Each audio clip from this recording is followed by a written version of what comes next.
welcome to the Jon Krawczynski Show. We are trying a video version of the show as we continue to expand TalkNorth.com. So you can see Jon Krawczynski there. I'm Jim Suhan from the Star Tribune and TalkNorth.com. Jon, of course, from The Athletic and TalkNorth.com. Before we get to anything else, want to let you know that we are going to have our first Sports Reporters live show on March 26th, 7 p.m. at the Parlay Sports Bar. That's underneath the Union Rooftop right there in downtown Minneapolis. So don't miss the first ever Talk North Sports Report live show on Wednesday, March 26th at Parlay Kitchen and Bar in downtown Minneapolis. Join Mark Rosen as he sits down with Jon Krawczynski, LaBelle E. Neal, myself, and Michael Russo for what they're calling an all-star conversation. I'm not the all-star, but the other guys are, about everything in Minnesota sports, from the Wolves and the Wild's playoff push to the start of the Twin season, the Vikings free agency and draft news. Show starts at 7 p.m. So come for the insight, stay for the amazing food and upscale sports bar vibe at Parlay Kitchen and Bar. The Talk North Sports Report is presented by Giggly THC Drinks, offering bold flavors, real fruit juice, and low-calorie options. The perfect drink for your game night. See you there. So looking forward to that. Come out. We just brought in Mark Rosen to sign him to our all-star stable. It's going to be so exciting to work with Mark. He's the best at what he does, and he's kind of fired up about this too. I always thought that it was crazy that they went away from Rosen Sports Sunday. We're basically going to reinvigorate that old great brand. Take care of a little business here before we get to Jon. We're coming to you from the Aquarius Home Services Studios. We want you to know more about Aquarius Home Services. Has your heating system ghosted you? Just not there when you needed it this winter? Scott from Aquarius Home Services. If your furnace has been hit or miss this winter, it might be time for an upgrade. Right now, save up to 25% on a new high-efficiency heating and cooling system, because comfort should never disappear. Enjoy reliability and peace of mind. Schedule your free estimate today at AquariusHomeservices.com. Aquarius, earning the right to be recommended. And as you heard, we are sponsored by Giggly THC Beverages. My wife and I have been drinking them. I'll be honest, when I first got them, some of the flavors seemed a little wild to me. I like them all, though. Blueberry lemonade. There's one that's like a mule that's really good. There's a blood orange margarita. There's a citrus seltzer that's just 5 grams of THC. We're really enjoying it. I'm enjoying having something like that drink, waking up with no hangover. Remember, there's no aftertaste. It tastes great. It tastes like your favorite cocktail without the regrets. It's real fruit juice. It's all natural. It's a local Minnesota business. You can find it at your favorite liquor store, and you can find it at Quick Trips, along with getting shipped nationwide. They have new low pricing. They have low-calorie options. Check it out. And it's great to be working with Giggly. All right, Jon. I had a lot to say. We got to get to you now. The Timberwolves look fantastic. They do. I think that we want to put the little caveat out there that they are playing, so far, this last little stretch has been against teams that are not very good. So they've won 5 in a row, but one of the encouraging signs so far is that earlier in the season, when they played teams that were struggling, it was often some of their worst performances of the season. So they are coming to these games with a little more sense of urgency, which is a good thing. We're recording this on Monday morning, coming off of their best offensive game of the season against the San Antonio Spurs on Sunday night. You have Rudy Gobert back. He looks good. Julius Randle looks terrific. Mike Conley has played much, much better these last 3 games. And it's not sort of, Jim, just like that they're winning these games, but it's how they are playing in the games. And I thought that what you're seeing offensively is more ball movement, more movement off the ball by the players. It's much less stagnant, and they're shooting the heck out of the ball from 3. And so we are, a little bit later this week, they go back to Denver. They play the Nuggets. That will be a real test, but just in the grand scheme of where things are, and if you want to do a vibes check on this group, certainly I think they are the optimism, the overall just feel in the locker room is the best it's been all season, as they've kind of started to put things together here these last 5 games. It's amazing to watch Julius Randle play now, because all things we complain about, he's corrected. Yeah. No, I think it's been essentially the story of the season right now for the Timberwolves is the last 10 games that Julius Randle has played in, they have won. They had a 5-game winning streak right before he got hurt, and he's come out of his injury, and they've won all 5 games that he has played since he has rejoined the lineup. And what you are seeing from Julius Randle is sort of like the anti-Randle portrayal of his game. I mean, when he came over here from New York, I think there was a real perception, and rightfully so, that, hey, this guy is a ball stopper. He is just a kind of a guy who just pounds the air out of the ball, isolates a lot and just scores. And that's all that he brings to the table. Maybe he doesn't put much effort on defense. Maybe he's not kind of going to give you the hustle plays that you need from someone of his ilk and at that spot.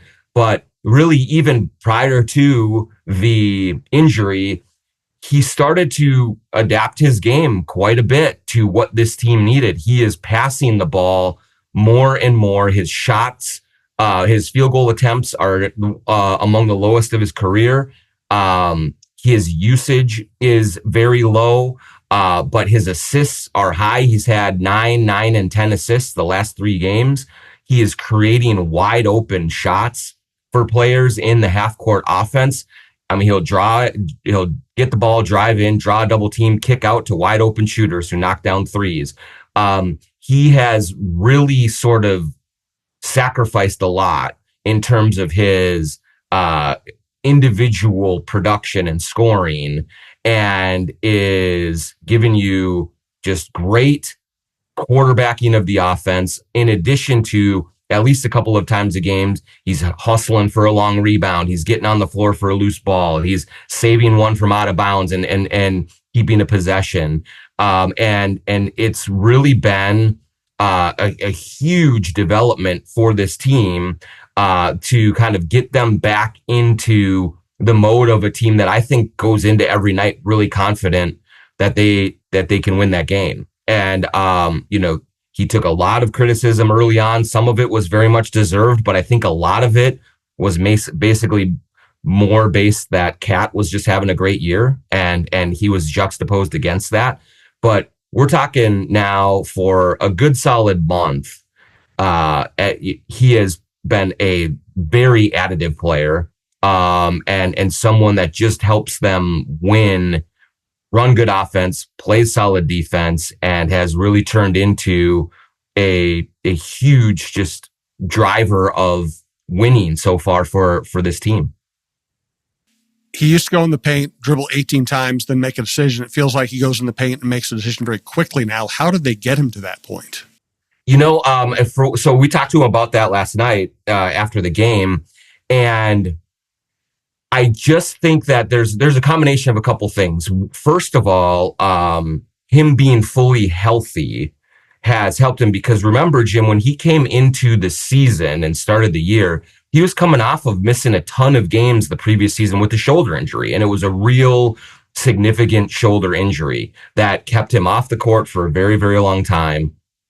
And so I do think that there was a process of him kind of getting his body back physically strong enough and good enough to kind of play with force in a way that he did not feel comfortable with early on in the season. The second part about his development is I do think it's a matter of comfort. It's a matter of settling in and knowing his teammates and his teammates knowing him. We've kind of been through this before with Rudy Gobert, in terms of he is a player who is so unique that it takes a while for teammates to figure out how to play with him.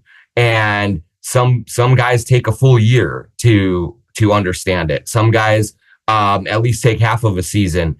And so when Randle arrives just before training camp starts, and he's replacing a very popular guy in the locker room, a very important part of their offense in Karl Anthony Towns, I think that it took him a while, and it took the teammates around him a while to figure out, okay, how do we work together? We know what Julius Randle does individually very well. How do we incorporate that into what we're doing as a group. And I think that there was times early in the season when you saw him and Ant taking turns. Okay, it's your turn, it's my turn. It's your turn, it's my turn.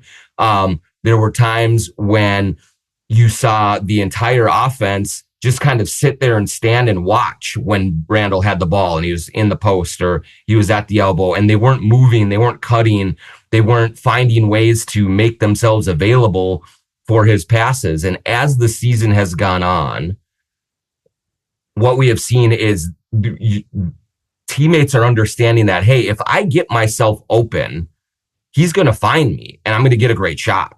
And so they've been incentivized to move without the basketball. They've been incentivized to cut to the lane.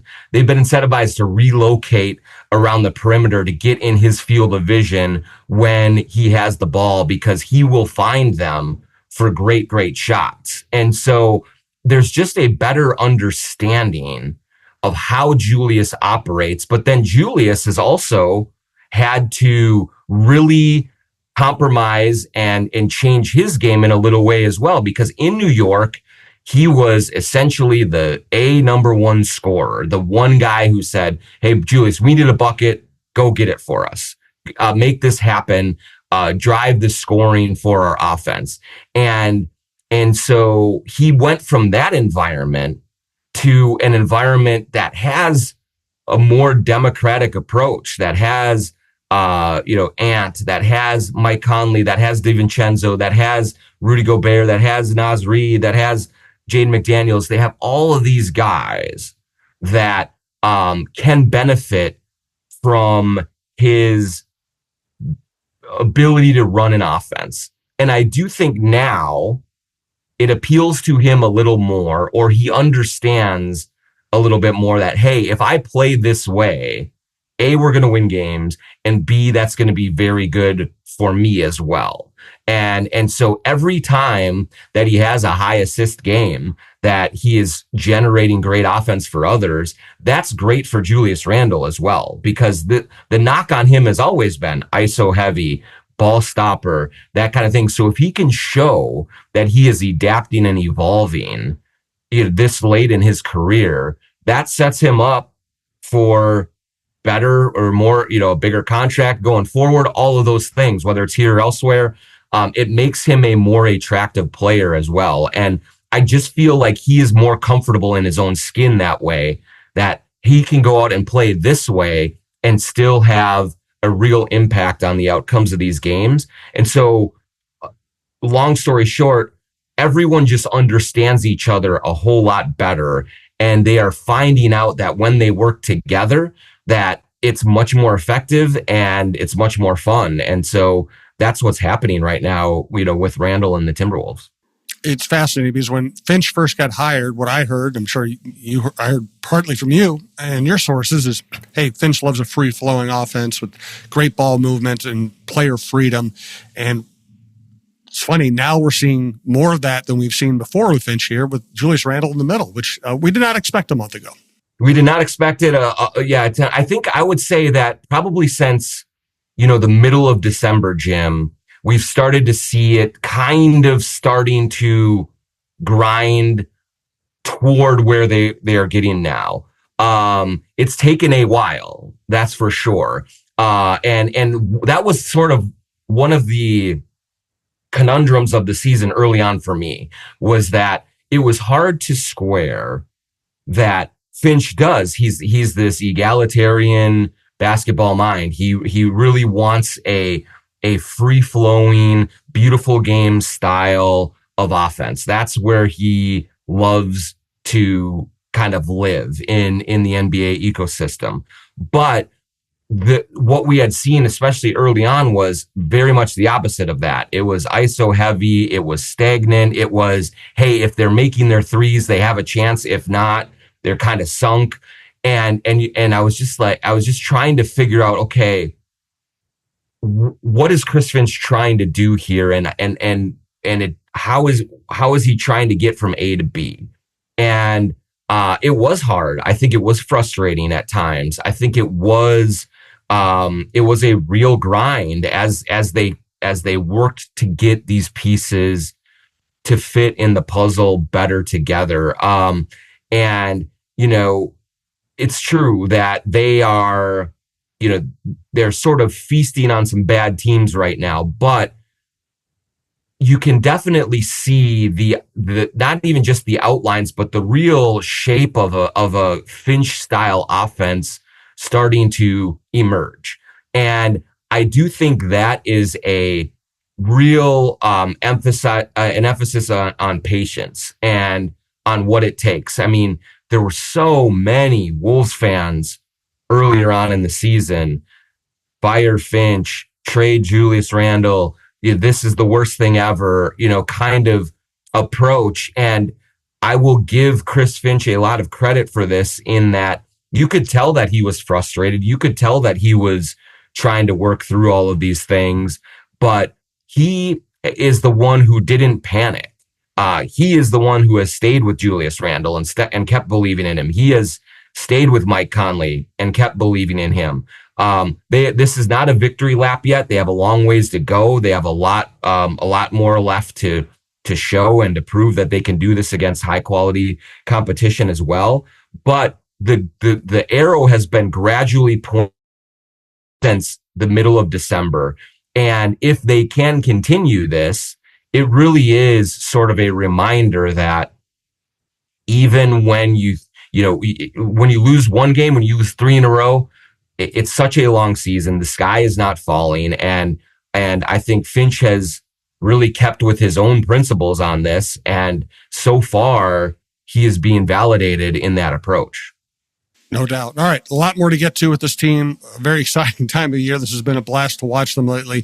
First, we want to hear more about Princeton's Liquors. Princeton's Liquors in Maple Grove. Bill Princeton and the Princeton family have been in the liquor business for decades and decades. You've been hearing me talk about this for a while now. He's been a great partner for this show. I'm in a great partner in the community in Maple Grove. You go in there, they have an unbelievable selection of bourbon, unbelievable selection of craft beer, but whatever you want, wine, spirits, THC seltzers and drinks, whatever you need, Princeton's Liquors has you covered. Go on in there and just support a community business that has been a part of this community for a very, very long time. As the weather gets warming up here, people are outside, on your back patios at night, things like that. Stop at Princeton's Liquors, grab a little something to bring home as you're doing some grilling outside or doing, whatever you want on a wonderful warm night like this. Go into Princeton's Liquors in Maple Grove. They will take care of you. Tell them the Jon Krawczynski Show sent you. TSR Injury Law is one of our original sponsors. They've been with us for a long time. I've been saying this lately. I travel around the country. I hear ads for other injury lawyers, and a lot of them are national companies that try to fool you into thinking they're just a local company. They'd highlight the local sports teams. They try to act like they're part of the community. TSR Injury Law is a Minnesota company. It started off with one room. Now they've built kind of an empire because they win cases. If you ever need their particular kind of help, call 612-TSR-TIME, 612-TSR-TIME. You'll deal with a lawyer. They won't charge you unless they win your case, and they win lots of cases. And enjoy the commercials. Steve Terry is exactly the way you see him on the commercials. Nas Reid is exactly the way you see him on the commercials. So enjoy the commercials. Also want to thank Royal Credit Union. There are many reasons to open a smart checking account at Royal Credit Union, including no monthly fees, no minimum balance, and a $250 bonus. Getting your $250 is easy. Open your account by May 31st, receive 2 payroll direct deposits of $200 or more, and you'll get a $250 bonus. See details and open your account today at rcu.org/checking bonus. No minimum balance required to obtain bonus. Offer ends 5/31/25. Insured by NCUA. All right, so they're healthy. We've been saying when they get healthy, if they get healthy. Now they're healthy. How much faith do you have in Gobert being able to stay healthy? I've had back issues myself. They're very unpredictable. Yeah, well, it's a good thing that they don't need you, Jim, out there, because... we can't really say they don't need me. We can say they can't afford me. Oh, that's a good point. That's a very good point. I mean, we got a lot of sponsors. We got a lot of sponsors on this show now. Everyone's lining up. So, but yeah, I mean... We talked to Rudy Gobert about that after the game against the Spurs.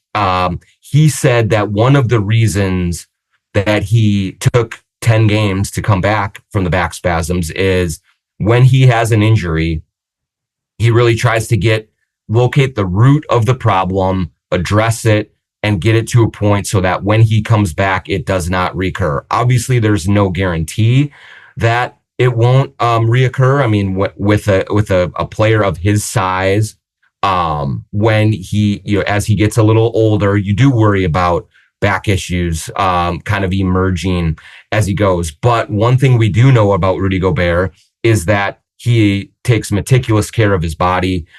He really does a lot of work, not only with his strength and training and trainers and coaches, but with the Timberwolves athletic training staff and the medical staff. He is very much invested and bought in to doing the things that need to be done to maintain his health. And so the way that he came back against the Spurs, he was moving great. He looked like there was no issues whatsoever. And he said after the game that he felt really good and that he took the time that he needed to make sure that he was 100% ready to go for this stretch run. He does not want to be back on the bench watching again.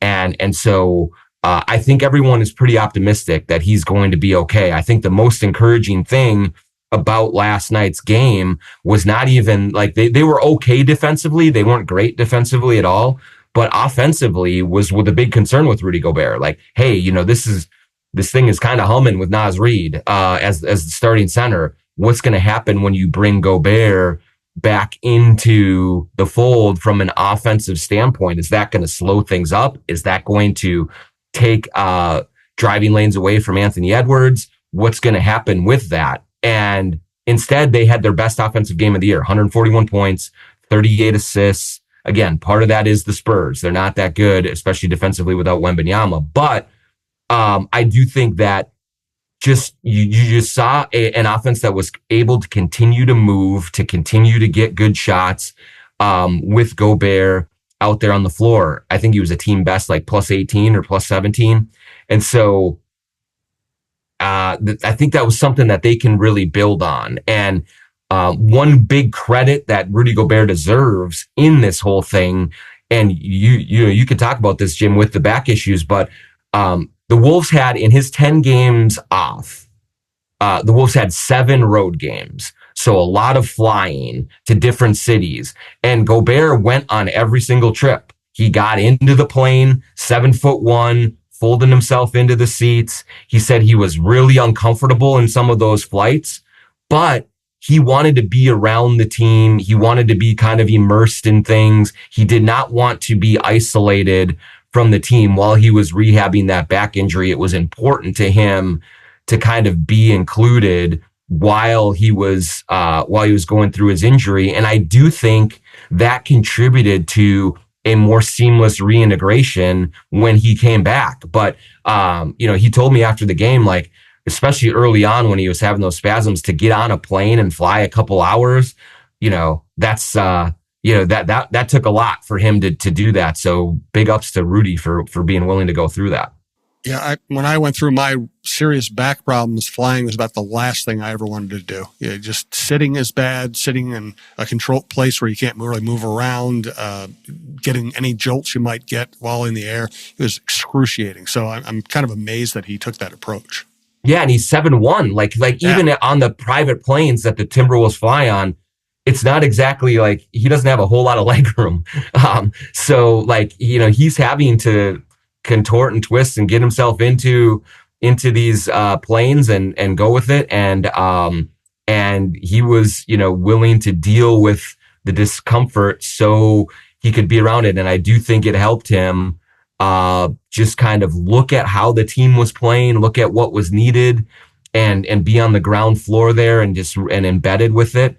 And he came back and was really playing with kind of a team first mindset. And I think it was a big deal. I want to talk about the race and the rotation. But first, I know you have something going on with Head Flyer Brewing. What's going on with them? Yeah, Head Flyer Brewing in Northeast Minneapolis. Many of you who have been to our live shows there, and it is a great, great time and a great place to hang out. But this is now becoming an annual thing for us. Crunch Time Beer is back. As March Madness approaches, as Timberwolves playoffs approach, we have brewed a new batch of Crunch Time beer. It's a kind of it's a citrus wheat beer, super refreshing as the weather warms up. There's nothing that I like more than kind of sitting on a patio having a citrus wheat. I would have Blue Moon, but now that Crunch Time is available, going right back to that. It's awesome. So we have a little promotion going on Thursday, March 13th, when I get home from the Denver trip. There's going to be a happy hour from 4 to 6 p.m. At Head Flyer Brewing in Northeast Minneapolis, and I will be appearing there from 4 to 6 p.m. and pouring beers for everyone, Crunch Time beers. So come on in to Head Flyer Brewing from 4 to 6 p.m. Come earlier, come later. They have a pizza truck there. They have all sorts of stuff that you can kind of hang out, and we'll talk some Wolves just very informally. I'll be able to be behind the bar with Dan, with a bunch of the great bartenders at Head Flyer, pouring some beers, having some fun, and just kind of really celebrating the launch again of Crunch Time beer, which always signifies springtime, signifies March Madness, signifies Timberwolves playoffs. And if you can't come in and just have a beer, you can come in and buy them in cans and take them home with you as well. So once again, come to Head Flyer Brewing, 4 to 6 p.m. on Thursday, March 13th. I will be there pouring some beers. We can talk some Wolves and have a good time. It's in the works. I think it's still a secret, but in honor of my pickup basketball career, I think they're going to release a beer in my honor, Bad Foul Beer. Bad Foul Beer, that'd be perfect. I mean, Jaden McDaniels could have drank a lot of that earlier on in his carear. And he's been much better at it. So, yes. So we'll look forward to that launch as well. It'll be very exciting. We have a before and after commercial here. Tell us about Chew Vision Institute and why I should get it. Yeah, the beauty of having now this show on YouTube and for everyone to be able to see us. Number one, you and I can see each other as we're talking to each other. Number two, many of you who have heard me talking about Chew Vision for almost 8-9 months now can see the effect. I wore glasses really pretty much exclusively from the time I was about 30 years old or so, to where I am now, 16 years. Yikes. When you think about it. But, and I wore contacts for a long time before that. And it just got to be too much of a hassle for me. And so I went into Chew Vision in Bloomington last summer and got LASIK surgery. And it has been a life-changing experience. Everyone tells me, man, I look so much younger. And I always tell people, they ask, what's it like? And I tell them, like, I always discounted it before I did it, talking to people. It can't be that big of a deal. Really, is it? It is that big of a deal. You go to chewvision.com, set up your free consultation, go in there, have a look, have everyone kind of take you through all the steps and all the processes to find out the right vision correction situation for yourself. But if you land on LASIK and you go through Chew Vision, it is such an easy process. It is such an enjoyable process. I mean, everyone there is so friendly, so easy to work with. They are elated when you come in because you're considering doing this thing for yourself that can really just make life so much easier for you. And then they get you in and through the process and out and on to recovery and onto the rest of your life very quickly and very easily. So go to chewvision.com to set up your consultation. Tell them the Jon Krawczynski Show sent you and just look at the results. You have Jim over there with his glasses. Me, I'm just seeing clearly. I have not worn glasses. I have not worn contacts since last July, and it's been just a great, great thing. So go to chewvision.com and get yourself started today. Last but not least, let's hear from Shepherd Goods and Lamb Chops clothing line. sglambchops.com is the place to go for the best casual wear, the most comfortable, the most stylish casual wear you'll be able to find. Hoodies, sweatpants, t-shirts, hats, all of the above at Shepherd Goods and Lamb Chops Clothing. I see it all over Target Center when I'm there. You see Jordan and Craig sitting courtside at these games, at Timberwolves and Lynx games, but you just see so many people wearing the Lamb Chops clothing. It is just, it's really cool because it's a local company and it has really taken a hold in the city, in the arena, And when you wear Lamb Chops clothing in Target Center, you're kind of a part of this cool little community that is growing and growing. If you use the promo code JONK20 at sglambchops.com, you get 20% off anything that you buy there. So it's already really affordable. It's already super high quality. Use that promo code JONK20 for 20% off. And it's even better. At the end of this show, we will answer a Twitter question from the audience, and they will have a chance to get a free Lamb Chops giveaway. So go to sglambchops.com, promo code JONK20, and get yourself started with some of the best local clothing you can find. Suddenly, the rotation's 10 or 11 deep with guys you actually like seeing on the court. How does Finch manage all of this? You know, he said last night after the game, he said, I'm going to play 10. That's what I'm going with. And he has said that before, and he always kind of regresses to 8.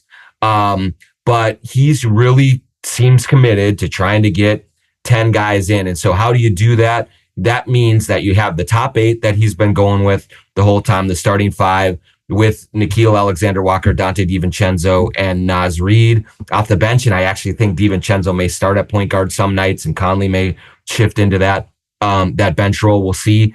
But then the final 2 spots of that 10, I think will rotate between Terrence Shannon Jr., Jalen Clark, Rob Dillingham. And whatever is needed on that night is what you'll see Finch go with. And that is a real challenge for a head coach to understand that he has to be adaptable in the game. So many coaches and really a lot of players love the routine and understanding, okay, when am I coming in and out of a game? How many minutes am I going to expect that night?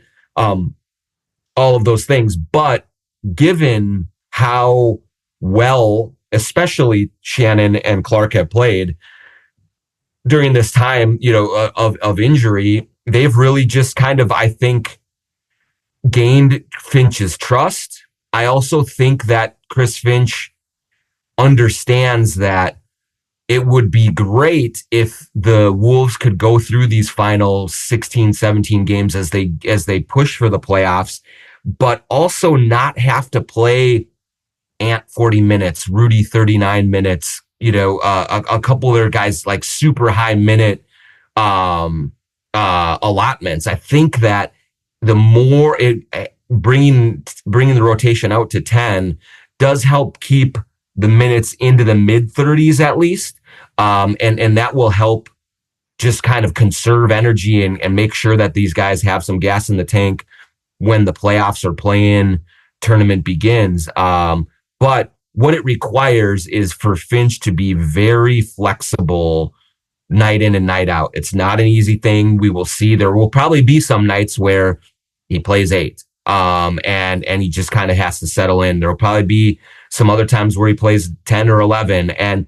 But I think that he is understanding that he has enough talent and enough different guys. Shannon is a different look than DiVincenzo and Alexander Walker. Clark is different defensively. Dillingham brings something different to the table. And so he's trying to weaponize this roster better than what he's been able to do for the first several months of the season. And so he speaks now with a conviction on keeping that roster extended that he did not have earlier on in the season. And I think the biggest kind of change of that approach is that both Shannon and Clark especially have defended well enough to earn his trust that way.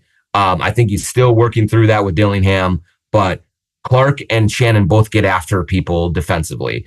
And that is the fastest way to Chris Finch's heart with this group, is if you can defend and you can be impactful that way and then knock down the occasional shot, he's going to look to try and find a way to get you on the court. Whereas if you're more of just a solely offensive guy and miss defensive assignments, either you're not playing or he's going to take you out a lot quicker. And so that's kudos to both Clark and Clark and Shannon, that they have come in and really given a lot defensively, enough to earn even if it is 5, 8, 9 minutes in a game. It's something more than what they were getting earlier in the season.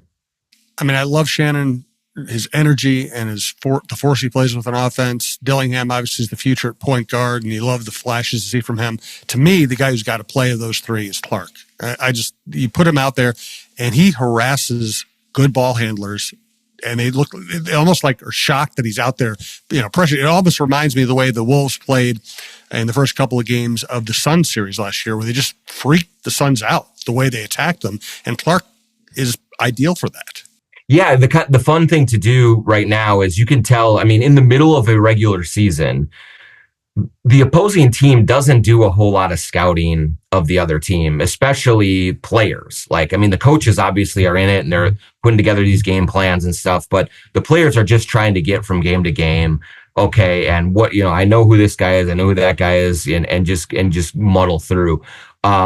Many players, including Shai Gilgeous-Alexander, including James Harden, including a few others, have come in, and you can tell they look at Jalen Clark like, who's this guy? Oh, he's a two-way guy. Now he's got a full contract, but you're putting this guy on me, and it's almost like insulting. But then it only takes a few possessions to be like, damn, I can't get loose. I can't get free of this guy. He's always in, right in my kitchen.